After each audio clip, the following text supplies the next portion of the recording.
I've never told this story publicly before, and even now I'm not sure why I'm writing it. Maybe because enough years have passed. Maybe because carrying it around has become heavier than the risk of admitting it. For context, my name is William, and for most of my 20s I worked in corporate administration for a mid-sized logistics company. I wasn't some master criminal or career thief. I wore button-down shirts, drank terrible office coffee, and spent my days moving paperwork from one desk to another. The kind of job people forget exists until something goes wrong. The crime I'm about to describe started with a single folder. At the time, I was drowning in debt. A failed business venture, medical bills, and a series of terrible financial decisions had left me desperate. Every month felt like a countdown to disaster. Collection agencies called constantly. I stopped answering unknown numbers. I barely slept. What made everything worse was that I had access to information most employees never saw. Contracts, financial reports, internal audits, acquisition plans, documents that could affect careers and millions of dollars. One afternoon, while organizing archived files for a senior executive, I discovered something I shouldn't have. Two nearly identical folders sat in a locked cabinet. Same project name, same client, same dates, but the contents were very different. One folder contained the official records everyone knew about. The other contained revised documents that had not yet been submitted for approval. Those revisions would dramatically change the outcome of a major deal. That discovery planted a dangerous thought in my mind. At first, it was just curiosity. Then it became temptation. And eventually, it became a plan.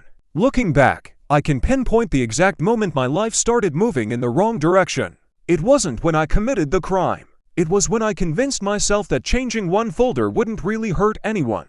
That was the lie that started everything. For a few days, I tried to forget what I had seen. I told myself it was none of my business. Companies changed documents all the time, and whatever was happening inside those folders was far above my pay grade. But desperation has a way of turning bad ideas into reasonable ones. The more I thought about it, the more I realized how vulnerable the system was.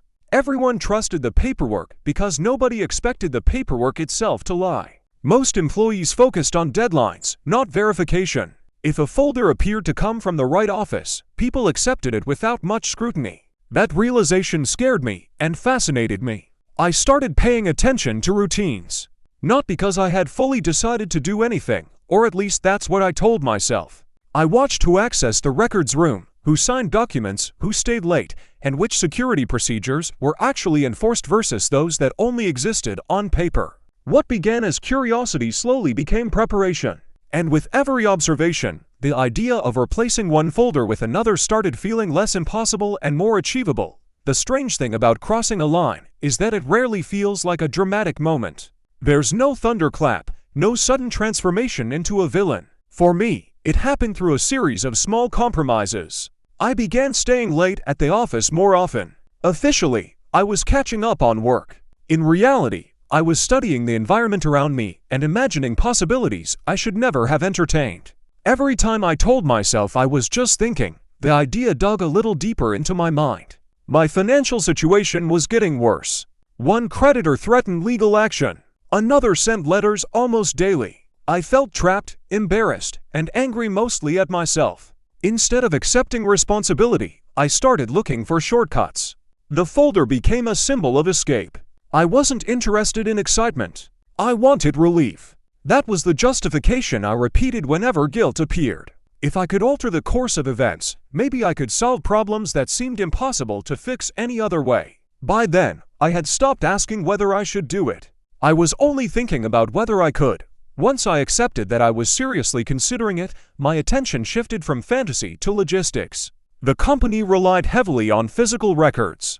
There were digital copies, but certain approvals still moved through departments in paper form. The folders themselves carried authority. People recognized colors, labels, signatures, and routing slips at a glance. Very few actually read every page unless they had a reason to. I started mapping the process in my head. Which department received the documents first?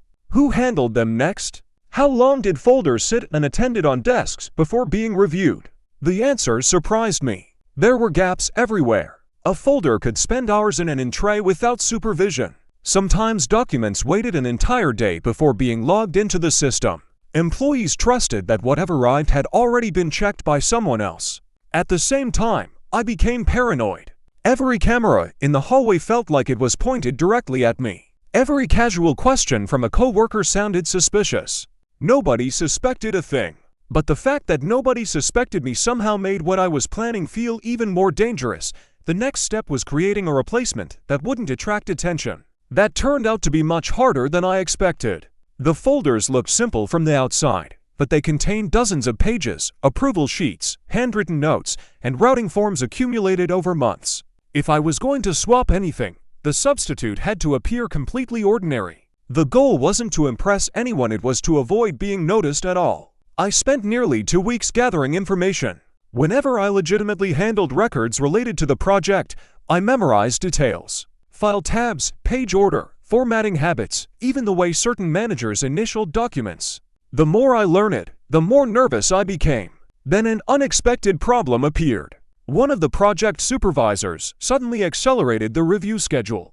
Documents that were supposed to remain untouched for another month were now being circulated between departments almost daily. My carefully imagined timeline collapsed overnight. For a moment, I considered abandoning the idea.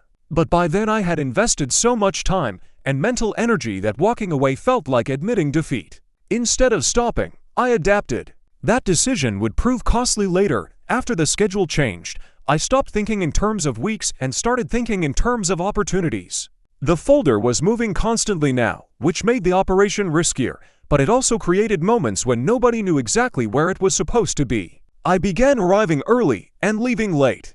Not because I needed more information, but because I needed certainty. I tracked the folder's path for several days and noticed a pattern. Every Thursday afternoon, it spent about 30 minutes in a temporary records area while departments exchanged paperwork before a management review meeting. 30 minutes. That was the largest gap I had found. The week before I planned to act, I barely slept. Every scenario played through my head. What if someone walked in unexpectedly? What if the folder had already been moved? What if I panicked halfway through and left evidence behind? Ironically, my coworkers thought I was stressed about deadlines. A few even joked that I was working too hard. If they had known what was actually consuming my thoughts, they would have looked at me very differently. Thursday finally arrived, and so did the moment I had been preparing for. Thursday afternoon felt unreal. I remember checking the clock so many times that the numbers seemed burned into my memory. The office was busy, which oddly worked in my favor. Phones were ringing, people were moving between departments, and everyone seemed focused on preparing for the management meeting.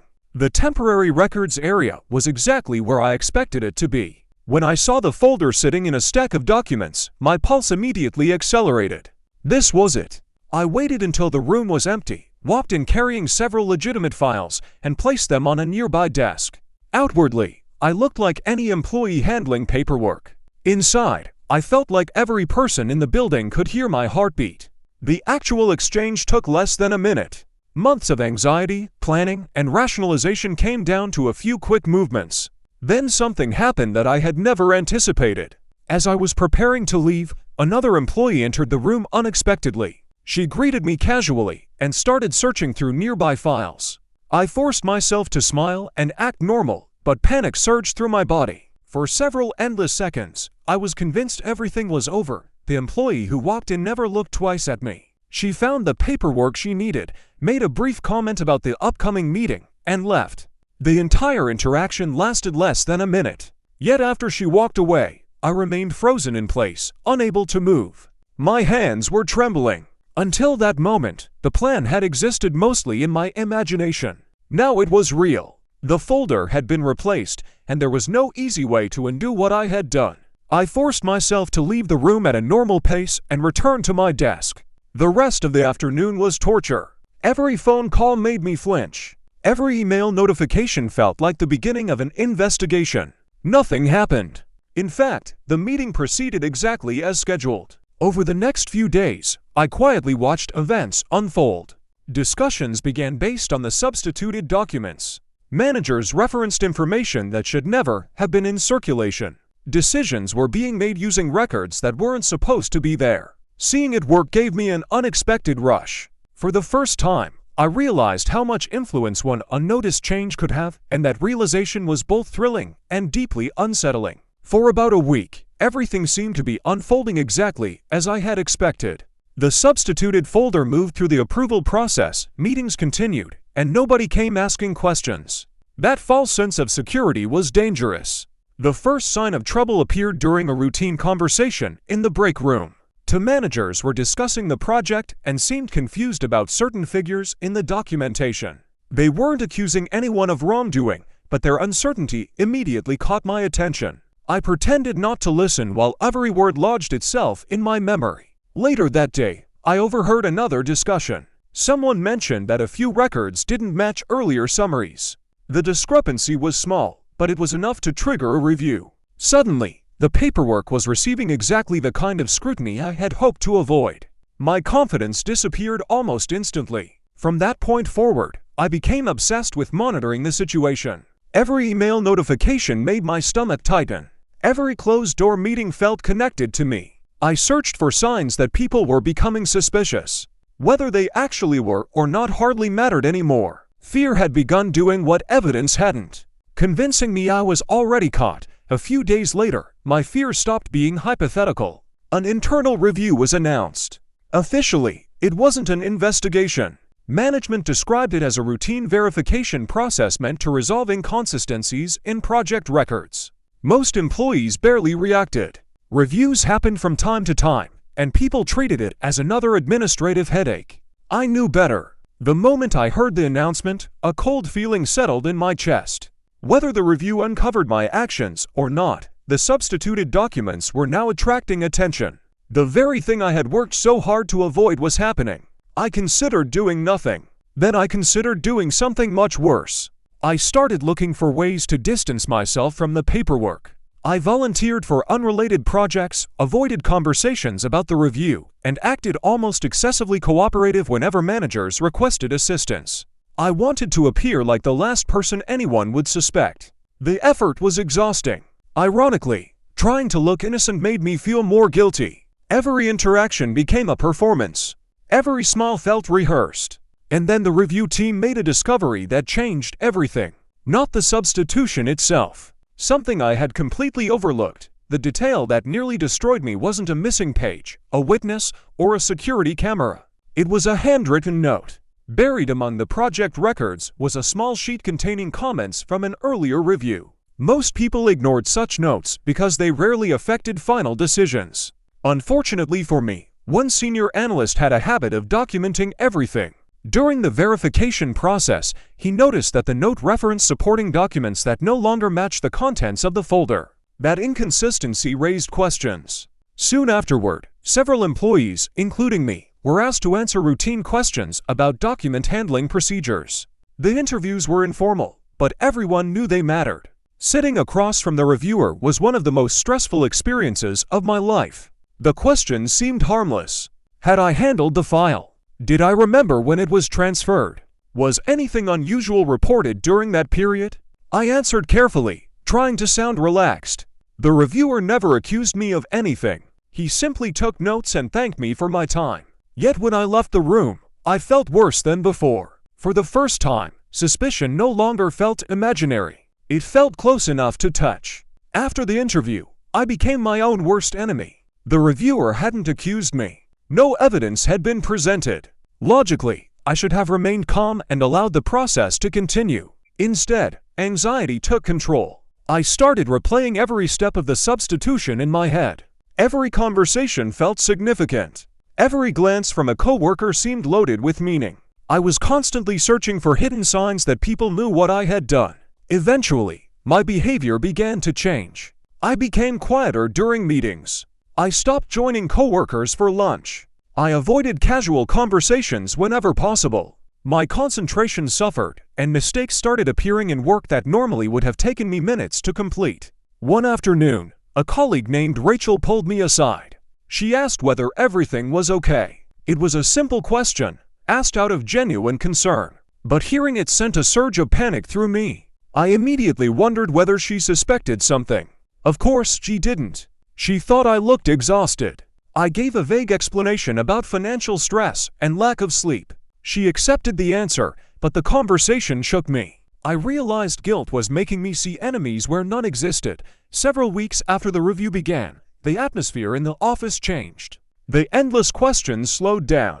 Managers stopped requesting old records. Conversations about discrepancies became less frequent. On the surface, things appeared to be returning to normal. I wasn't convinced.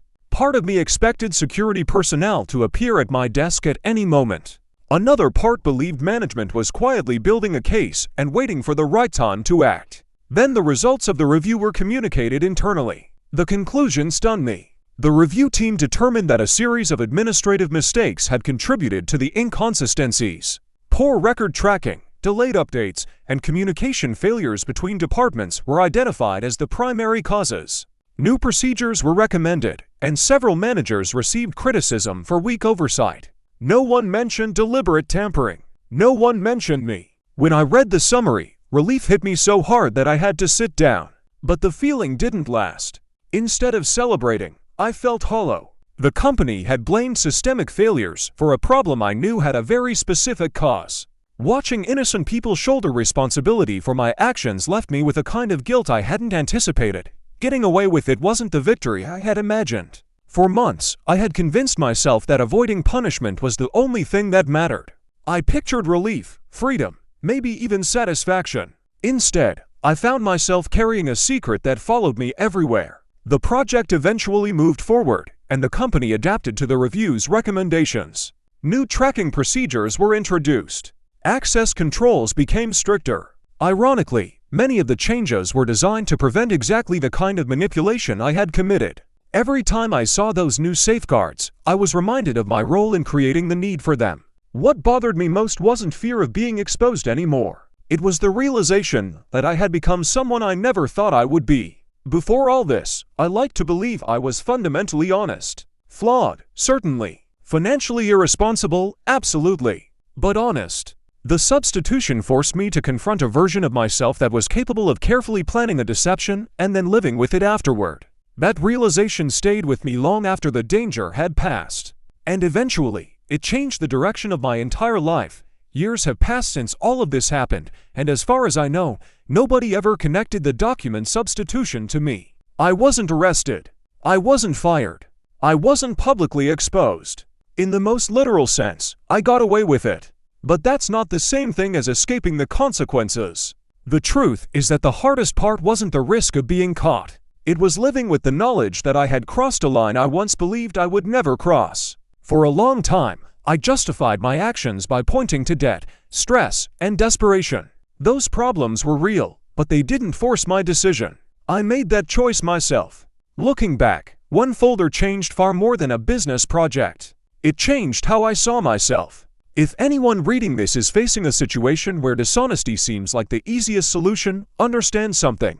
The immediate problem may disappear, but the decision stays with you. You carry it into future jobs, future relationships, and quiet moments when nobody else is around. My advice is simple. Desperation can explain a bad choice, but it can never make it a good one. I learned that lesson the hard way.